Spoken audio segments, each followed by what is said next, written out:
आप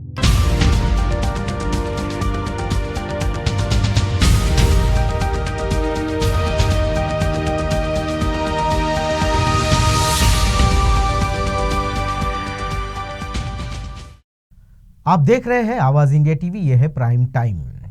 अक्सर हम देखते हैं कोई नेता जब नियम तोड़ता है तो कहता है नियम तो टूटने के लिए ही बनते हैं। अब तो ये वाक्य राजनीतिक दलों के लिए एक सूत्र बन चुका है। 5 राज्यों में विधानसभा चुनाव होने हैं, तारीखों का ऐलान हो चुका है, यानी आचार संहिता लागू भी हो चुकी है। लेकिन अफसोस, राजनीतिक दल चुनाव आयोग के आचार संहिता को अचार बराबर भी भाव नहीं दे रहे हैं। नेतागण जमकर धन बल और बाहुबल का प्रदर्शन यूपी में कर रहे हैं। अब अमित शाह को ही ले लीजिए। अमित शाह जो बीजेपी के कद्दावर नेता है, देश के गृह मंत्री भी है, जो लगातार कोरोना गाइडलाइन का उल्लंघन कर रहे हैं। कोरोना के कारण रैलियों और सभाओं पर इलेक्शन कमीशन ने रोक लगाई है। इलेक्शन कमीशन ये तय करे कि किस पार्टी पर रोक है और किस पार्टी पर नहीं।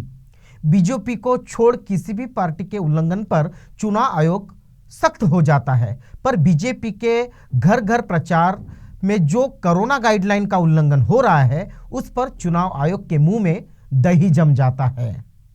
उत्तर प्रदेश में सत्ताधारी भाजपा के नेताओं द्वारा तो लगातार ऐसी घटना को अंजाम दिया जा रहा है। ताजा मामला बुलंदशहर से सामने आया है। यहाँ योगी सरकार में गृह राज्य मंत्री अनिल शर्मा के बेटे चुनाव प्रचार के दौरान लोगों के बीच पैसा बांटते नजर आए। नोट वितरण का वीडियो सोशल मीडिया पर वायरल है, लेकिन मेन स्ट्रीम मीडिया की इस घटना से कोई रुचि नहीं है। अगर विपक्षी दल का कोई नेता ऐसा करते पाया जाता तो मुमकिन है एंकराओं की जमात जो है वो भ्रष्टाचार के मुद्दे पर एक बड़ा आंदोलन छेड़ते और चैनल पे बड़ी बड़ी बहसें दिखाई देती। खैर, मामला घर का है इसलिए सब मौन है, लेकिन सोशल मीडिया चुनाव आयोग को लगातार टैग करके सवाल पूछ रहा है। ऐसे में चुनाव आयोग को अपनी गंधारी पट्टी उतार कर संज्ञान लेना पड़ गया। फिलहाल खानापूर्ति के लिए अनिल शर्मा को एक नोटिस भेज दिया गया है। बता दें कि अनिल शर्मा बुलंदशहर की शिकारपुर सीट से विधायक है और योगी सरकार में भी राज्य मंत्री है। इस चुनाव में भी भाजपा ने इन्हें शिकारपुर सीट से टिकट दिया है। नोट वितरण मामले पर मंत्री जी का कहना है कि मेरे अपार जनसमर्थन को देखकर विरोधी डर गए हैं, इसलिए झूठे इल्जाम लगाए जा रहे हैं।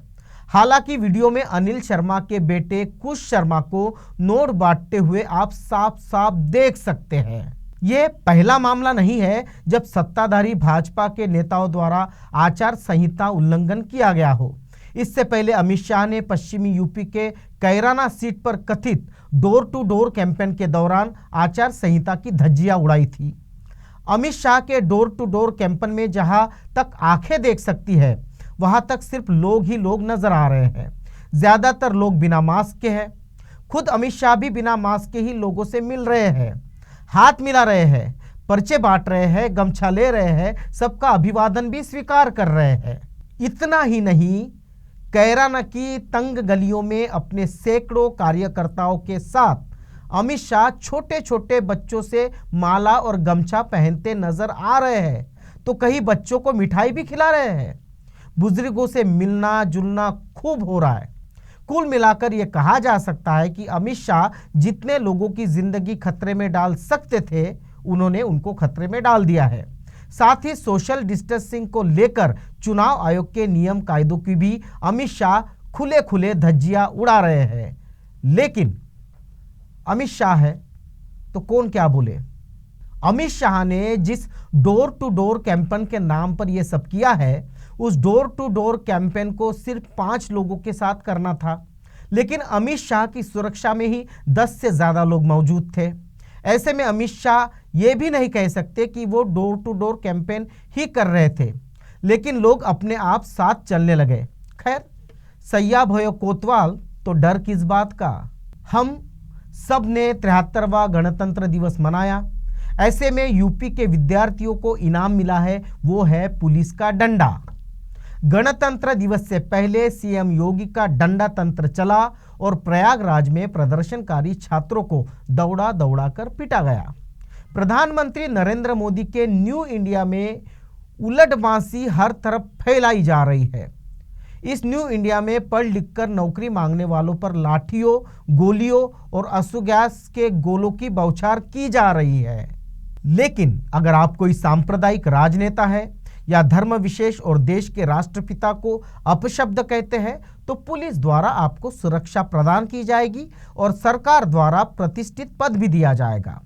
लेकिन सरकार द्वारा सभी को एक नज़र से देखना अगर चाहते हैं तो समझ सकते हैं कि हक मांगने वालों को दंगाई समझा जा रहा है।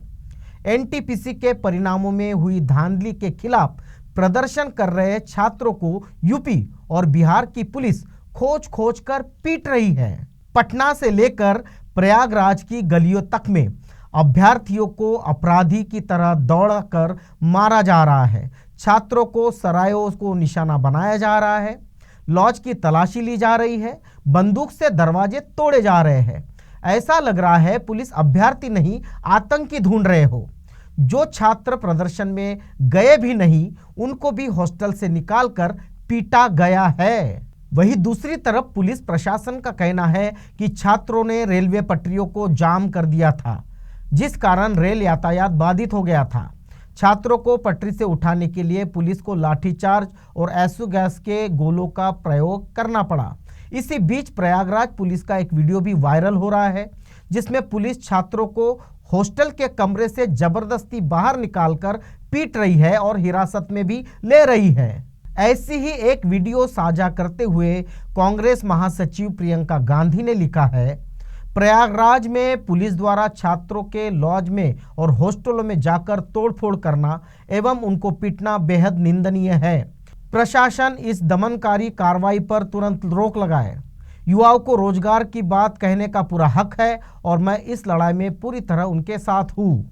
तो वही रेलवे बोर्ड का कहना है कि परीक्षा और परिणाम में कोई धांधली नहीं हुई है। छात्र बेवजह प्रदर्शन कर रहे हैं। रेलवे बोर्ड ने वीडियो द्वारा चिन्हित करके छात्रों पर कार्रवाई करने की भी बात को कहा है। सरकार और रेल मंत्री इस घटना पर मौन है। पर सवाल यह है कि अगर छात्र परिणाम में धांधली का आरोप लगा रहे हैं तो भर्ती बोर्ड और रेलवे परिणाम के जांच के आदेश क्यों नहीं देता है सरकार, ताकि छात्रों के साथ न्याय हो सके। और यह अन्याय सिर्फ यूपी में नहीं हो रहा है तो सुशासन बाबू के बिहार में भी हो रहा है। परीक्षा में धांधली का विरोध कर रहे अभ्यर्थियों को पुलिस ने क्यों पीटा होगा? क्या यही है नीतीश का सुशासन? परीक्षाओं में हो रही धांधली के खिलाफ प्रदर्शन कर युवा आए दिन लाठी खा रहे हैं। लाठी खाते युवाओं की ताजा तस्वीर सामने आ रही है। देश के सबसे पिछड़े राज्य बिहार में दरअसल आरआरबी एनटीपीसी की परीक्षा के रिजल्ट में हुई कथित धांधली का विरोध करते हुए अभ्यर्थी पटना के राजेंद्र टर्मिनल पर प्रदर्शन कर रहे थे। तभी सरकारी आदेश से लैस पुलिस या लाठी अभ्यर्थियों पर बरसने लगी। जो जहां भाग सकता था भागा। पुलिस ने दौड़ा दौड़ा कर बुरी तरह पीटने का अपना जो हुनर है उसका प्रदर्शन भी किया। प्रशासन की दलील है कि प्रदर्शनकारियों ने रेलगाड़ियों के आवागमन को बाधित किया था। ऐसे में उन्हें पटरी से हटाने और रेलगाड़ियों के निर्बाध संचालन के लिए बल प्रयोग करना पड़ा। हालांकि विरोध प्रदर्शन के लिए रेल रोकने की प्रथा भारत में पुरानी है। अगर विरोध प्रदर्शन से सरकार और उसकी व्यवस्था बाधित ना हो तो सरकार पर प्रदर्शन का असर कैसे पड़ेगा? खैर, पुलिस को लोकतंत्र में विरोध प्रदर्शन के मायने विषय पर चर्चा करने में कोई रुचि अभी रही नहीं है। उन्होंने शासन के आदेशानुसार अभ्यर्थियों को पीट पीट कर घायल कर ही दिया। अब क्रिया की प्रतिक्रिया हो रही है। पुलिस या कार्रवाई के बाद प्रदर्शन अधिक संगठित और बुलंद नजर आ रहा है। साथ ही मीडिया में भी सरकार की जमकर फजीयत हो रही है। इतने दिनों से जिन अभ्यर्थियों को मीडिया का भाव नहीं मिल रहा था वो अब मौके का फायदा उठाते हुए अपनी बात पूरे ताकत से रख रही है। अभ्यर्थियों को ऐसी अजीब स्थिति में फंसा दिया गया है। इतनी पिटाई के बाद भी वो अपने दर्द से ज्यादा अपने मुद्दों की बात कर रहे हैं, अपने रोजगार की मांग कर रहे हैं। शायद बेरोजगारी का दर्द पुलिस या पिटाई के दर्द से अधिक पीड़ादायक है।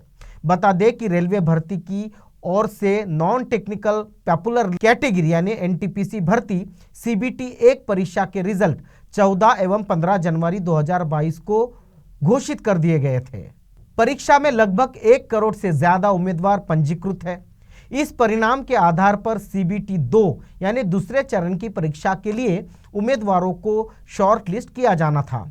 उम्मीदवारों ने आरोप लगाया कि आरआरबी एनटीपीसी परिणाम में धांधली हुई है। देश में सब तरफ धांधली है, परीक्षा में धांधली है, नौकरियों में धांधली है, चुनावों में भी धांधली है। फिर भी सब चंगा सा दिखाने की कोशिश गोदी मीडिया कर रही है।